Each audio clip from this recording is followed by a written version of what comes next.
Okay, it's called disgorging. I couldn't remember the word yesterday. I was calling it not gushing, I think I was calling it venting or something like that. But again, I'm no wine scientist or scientist at all, but I just couldn't remember the name. But when you take the yeast out of a bubbling, sparkling wine, champagne, for example, you need to remove the yeast and a little bit of liquid, I guess, before you can do the final bottling. I just read up a little bit on it. But again, so there's two different things that actually happen in this screenplay and the eventual movie. The first is called disgorging, where you pop the cap off and literally yeast goes flying out and liquid. And normally it's done in a controlled environment, but obviously or else it would go everywhere. Gushing is a different thing. That's where it's kind of gone bad and the whole thing explodes. The glass doesn't explode, but the entire contents of the bottle literally empties, and it's not pleasant apparently to be around. Things you learn every day, right? Anyway, I learned a lot writing the script about that kind of stuff. And I just have to remember some of it, like the word disgorging. This is a great word. By the way, if I'm interrupted by ducks, I'm sitting outside and I have my running ducks that I mentioned earlier. No, not Luke Skywalker, but Taco, as in Duck Taco, Jeff, as in Jeff Duckley or Jeff Buckley, and Marcus. So, if they start quacking. And then I also have Bella, my little dog right here, who will go find her tennis ball at some point and start barking at me. So if I'm interrupted, be patient. I think what I'll do though, just because of to keep up the flavor of this and the explanation of it, rather, how this screenplay continues to evolve and will eventually end, is to read a little bit, just a tiny bit, but it's from this last sequence, which will lead into the next scene, naturally, right? We'll see. But I thought I'd read a little bit just because it kind of gives the flavor of the screenplay. Again, I'm not quite sure this is all in process, live. Ducks. Shut up, you guys. Talk up, quiet. Anyway, hopefully you can hear me. Otherwise, I will have to go eliminate them. Oh my God, hold on a second. I've got to get rid of this. Oh God, so now they're underneath my terrace. But anyway, I should have probably shown that footage of me chasing the ducks just for a brief humorous pause. Anyway, I did just go chase the ducks, sort of like Mass chasing the wild turkeys with a broom, to show how crazy he is. And every character is an extension of you guys. So remember that when you are writing your characters, to try to make them different, remember they're an extension of you. So that's what also makes them valuable. That makes their voice unique, but you also have different characters. So you have to be careful not to make them too much you. Anyway, let's do a little bit of reading, and hopefully these ducks right here, down below that terrace, can't see it, there's a terrace next to me, aren't interrupting too much. Oh my God, wait, I think I will just go stomp on the terrace for a second. Here, you can hear me. Ready? Watch me turn. Here's the terrace. Get out of here, you guys. Come on. Out. Out. Out. Shoot. See? Shoot. Out. There they go. Off into the wild blue yonder. Okay. All right, let's get back to this. Ready? Here we go. All right, without further ado, let's just read a little bit of Sparkle. Again, an early draft, the first draft. Yeah, so here we are we're in the scene now again where Mass has been disgorging these bottles in his laboratory / garage, and he's been harassed or confronted by his annoying neighbor with his little dog, his little white poodle Snowflake, who peed on Ludwig's rug, and so now Ludwig is upset because his little dog is traumatized. And Mass, meanwhile, okay, so yeah, I'll just start right there, where Ludwig says, "She's traumatized," and Snowflake snarls at Mass, that's the dog, and he snarls back sarcastically. And again, this little visual, right, of Mass going nose to nose with a little poodle and snarling at him, and the owner is not a friend. It's a great visual, I think. Might not happen, but I think it's funny, and also it's character development. It shows he's got a character, sense of humor. He's not afraid of his annoying neighbor or his annoying neighbor's dog. And he's a little bit crazy. A little bit, not a lot. So Mass's response is, after Ludwig says, she's traumatized, the dog, Mass says, yeah, kind of like me when I see your renegade turkeys. Because again, Ludwig was the owner of these turkeys. And Ludwig says, I didn't know they would escape and multiply.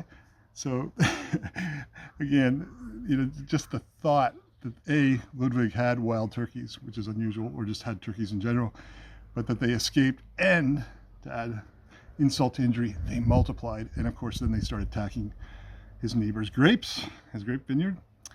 So basically, it gives motivation, which is huge in screenwriting. It gives motivation to Mass to be rightfully angry with Ludwig, because he is an immediate threat to his wine production, which he's in the process of doing, sparkling wine. So he's in the process of making this sparkling wine. He's interrupted by his main nemesis in getting this thing done, which is the turkey owner, or the former turkey owner of these renegade escaped turkeys who have been eating his grapes. So not only does he have the problem with the Danish climate, he has a problem with these freaking turkeys. So anyway, Mass takes out a new bottle from the table of champagne or sparkling apple wine or whatever it is, grape wine, and he points it at Ludwig and says, did you know that more people are killed each year by champagne corks than by bites from poisonous spiders? Ludwig holds Snowflake back, shielding her. So he's like, because again, the visual is the champagne bottle, or the sparkling wine bottle is being pointed at Ludwig. I put my sunglasses on, and this little dog. And so this annoying neighbor's holding his annoying dog like this, as Mass kind of smirks, holding the bottle at him, or he's actually doing it very matter-of-factly to be a director, because I do like to direct my writing. Not that I know I won't be the director, unfortunately, but when you're a writer, if you're a good writer, you actually direct in the action. The dialogue is super important, be efficient, but the action is actually your chance to direct, right? So every word that I write is to really create the visual, so the crew and hopefully the director will get the moment, right? So again, he's holding this dog, this annoying little dog, and he's and he says, Ludwig says, his response to this murderous threat from his awful neighbor is that I will be sending you another bill from the carpet cleaner. So the key word there is another. So basically, this has happened before. That's important. That actually makes it doubly funny in the moment. You might not think it's funny right now, but actually the fact that I'll be sending you another bill from the carpet cleaner. So again, we're in process. And the beauty of that kind of knowledge in screenwriting in a movie is that it makes it feel real, okay? It makes it feel in the moment, because it's not the first time. It's not just some lunatic neighbor comes running over. I'll be sending you the cleaning bill. I'll be sending you another cleaning bill. And what does that do? That gives Mass motivation to be really annoyed with him, because he has paid a cleaning bill before, or at least received one, and can't believe this a-hole has sent him one. But it's really, really important that motivation is there for whatever, either comic or angry or whatever reaction a character might have. And in this one, it's a shield of, it's a shield. I'm reading something from the script where he's shielding the dog, but it's a mix of basically anger and comedy. I think he's kind of has, it's tongue in cheek. Nass is having fun with the guy, but he's also really annoyed with him for ruining his grapes. So again, but Mass is playing the straight man here. He's not smiling. He's not yelling. He's just being matter of fact. And when he says that about the, how how many people die from champagne corks every year, which again is a little known fact that's available every day on your wonderful internet, Google. So he points after this retort about the cleaning bill or for the carpets. Mass points the bottle in his left hand. He takes the bottle and points at him again, and he says, well, he's just kind of again very stoically saying, the velocity of a typical sparkling wine cork is 88 kilometers per hour. It can kill a bird, break a window, take out an eyeball. So he's just doing it like that, again, to be a director, but he's just saying it matter-of-factly, not threatening, but a little bit sternly. And Ludwig, meanwhile, while he's saying this, backs up slowly as Mass raises the bottle menacingly. So maybe he says it matter-of-factly, but a little bit pointedly, like, looking at Ludwig and his stupid dog, Snowflake. And so Mass continues and says, it could truly be the perfect crime. I mean, who is going to say anything? It's just, sorry, I'm mincing my own words here. I mean, who is going to say anything? It was just an accident. I mean, it's a friggin' champagne cork. They go off all the time. So it is. It's actually in a funny way. That's my logic. It is a perfect crime. Because of course, if you actually, open a bottle of champagne, hit me in the head or hit someone in the head and they drop dead, you just go, sorry, officer, he was standing too close. I didn't mean to kill him, and it was a champagne. So I think he has a very good argument there, a good motivation to threaten this moron. It also shows what moron Ludwig is, because he's not only trying to threaten him with a carpet cleaning bill for his little stupid doggy, but he also is afraid of this guy and his champagne, and rightfully so, because Mass is the mad scientist. So anyway, Mass puts his thumbs on the cap, whistling this, and he begins to whistle the theme song to The Good, the Bad, and the Ugly. Clint Eastwood's song, doo-doo-doo-doo-doo-doo. And boom, the yeast and the liquid shoot out over Ludwig's shoulder. So he aims it purposely over his shoulder. Ludwig screams, drops his poodle, and runs back towards his house in a panic as Mass scampers after her. Drops his poodle and runs back towards his house in a panic as Mass holds the smoking bottle. Oh yeah, just like a smoking gun. He holds the smoking bottle, whistling even louder. I can't do it right now, but Snowflake scampers after her owner as Mass calmly takes another bottle and aims and shoots. And it's like, he's going he aims and shoots, and being a director. A yelp in all capital letters. You don't use capital letters very often just for emphasis, but yelp is a scream, but it's from a dog, of course. But a yelp is heard in the distance. Mass smiles, holds up the bottle, and blows away the mist from the top like a seasoned gunslinger. Just like a gun, right? So again, I'm directing there, but I just love the visual, So, and again, who knows if any of this will ever get into the final screenplay? Probably it will, because I like that. But the whole point is this sort of analogy with a gunslinger and the champagne. It all starts, again, that's how, again, the logic of creativity of screenwriting begins, and you should try to expand on it. But it all begins with this, simple, actually, information that I got from the internet about the fact that more people die from, champagne corks than spiders. But actually, I was already thinking it's like a gun, because it shoots off. But do people get hurt? Yes, they do.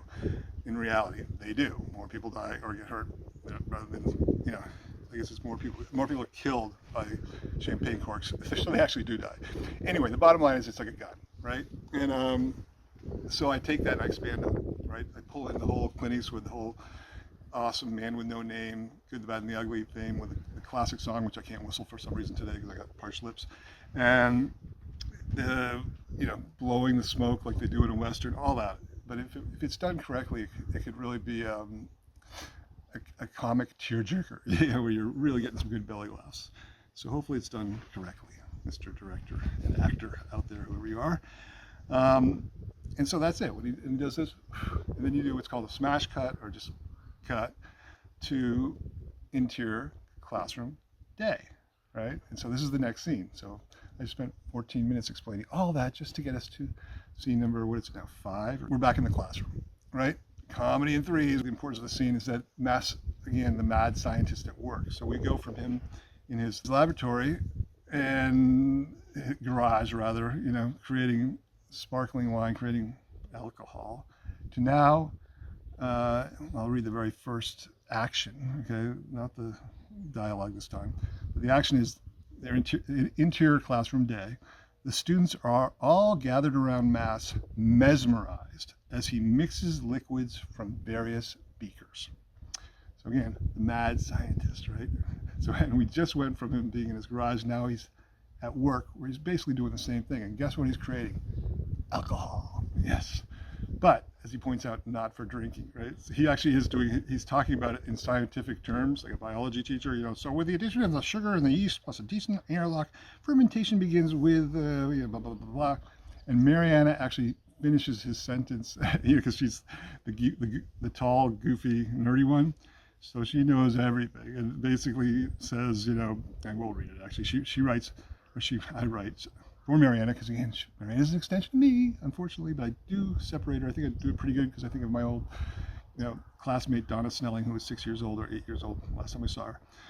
The sugar will be converted into ethanol with a byproduct of carbon dioxide, resulting in an alcoholic beverage with an effervescent fizz. And Victor, the annoying one, one who also grates on Mass, goes, beer, an effervescent fizz. And so his troublemaker thinking is beer. And Marianne is offended. She goes, champagne, of course, because she's, or moron, because she's smarter than he is, right? At the tender age of 12 or 11, whatever they are in the scene. So Mass, meanwhile, looks at his watch, nodding, and he realizes, sorry, I digress. Basically, the whole class is all, amazed at this concoction because it's taken 48 hours and now the time is up, so it should be ready, and they can smell it. And then Victor, of course, is the one who also, after he said beer earlier, now says, can we drink it?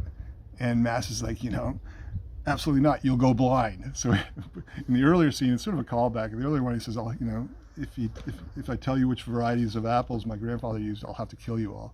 But now he says you'll go blind, and immediately follows it up with, I'm joking, because nobody can drink it, because he says he's joking just to make sure that they don't think they'll go blind. And he also points out that this is science class, not a disco, so there's no drinking this. And just as he's saying that, he gets interrupted by his boss, the principal named Henning, who asked him to come down to his office. And, so you, again, smash cut, new scene of this sequence. And now we're in the principal's office. And basically Mass is getting dressed down by his boss because, guess what? Not one, I was wrong earlier, not just Mariana, but several of the students went home and told their parents that their teacher had threatened to kill them. All of them. Mass has to defend himself, saying, I was being facetious. And, the principal barely knows what that word means, let alone that, he's just angry that the parents are calling. And, Mass's response is, this is not America. I'm not going to go postal. And I was joking. But Henning is like, well, and so while Henning is dressing him down, here's a new visual for you directors out there. His desk, the principal's desk, is facing Mass, who's standing in front of him. So the principal's sitting down, Mass is standing up, and behind the principal and the desk is a big window looking out into the school courtyard. So like maybe there's classrooms across the way on the other side or something like that. But right outside the window, which the principal can't see because, again, he's facing Mass, not the window, is Mass's students start to come out. And they're like staggering around, dancing and drinking the alcohol, of course. And so while the principal continues to dress him down and say, this can't happen again, if it happens one more time, blah, blah, blah, blah, blah, they continue more and more students to come out, and soon they're doing like literally a conga line. Okay, maybe I'm taking it too far, but it's actually funny as hell visual. I actually put that into, I think I was talking about AI earlier, I put it into like Google Flow, and up comes exactly that visual. It's really funny to watch the students drinking, and anyway, we'll see. But that's to take it to the limit, right? The comic limit, anyway. So but reality. But the bottom line is the importance of this whole sequence, and this scene in particular, is he's clashing with his boss, right? It's setting up the fact that maybe one day he will have to leave this job, either on his own or because the boss tells him to, but he continues to get in trouble, right? Even though he's trying to do the right thing he continues to get in trouble, right? He wasn't trying to get them drunk, and he certainly wasn't going to kill them all, but he's certainly getting reprimanded for it. So it's important that, again, the motivation is there for the principal to be upset with him and for Mass to be thinking maybe this job is not the best thing in the world for him after all. We'll see. But he also has dreams, right? And this is really not his dream. I mean, he enjoys teaching the kids when they're not annoying him like Marianne and Victor, but or at least imparting his wisdom. But he probably has something else up his sleeve that he just doesn't quite realize yet.